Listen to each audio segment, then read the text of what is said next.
Aquest és l'aspecte que oferia aquesta tarda el Congrés Mundial de Telefonia Mòbil a la plaça Espanya de Barcelona.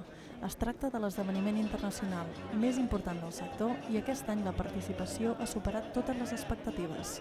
Es impresionante. Hay gente en el puesto el día entero.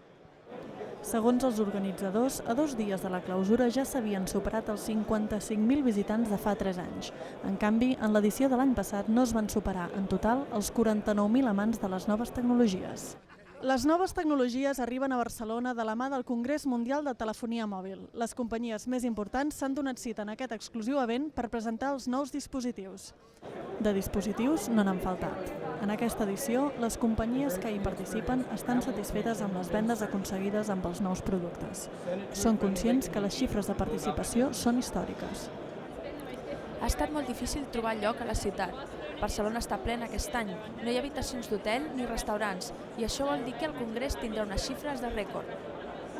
El Congrés reporta uns beneficis d'entre 220 i 250 milions d'euros directes per la ciutat. Barcelona té assegurat per l'any que ve continuar com a seu del Mobile World Congress, però per a les edicions del 2013 al 2017 s'ho haurà de disputar amb ciutats de la talla de Milà, Múnich i París. Nosotros lo que deseamos es que esto siga en Barcelona.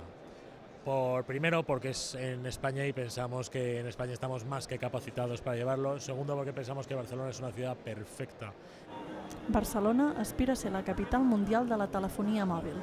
Les oportunitats d'oci, el transport, la gastronomia, l'experiència acumulada i el bon clima contribueixen que la ciutat comtal pugui seguir acollint aquest esdeveniment, important tant per atraure empreses com per aportar valor afegit a la capital catalana. L'únic punt en contra és la manca de connexions intercontinentals des de l'aeroport del Prat. La decisió el mes de juny.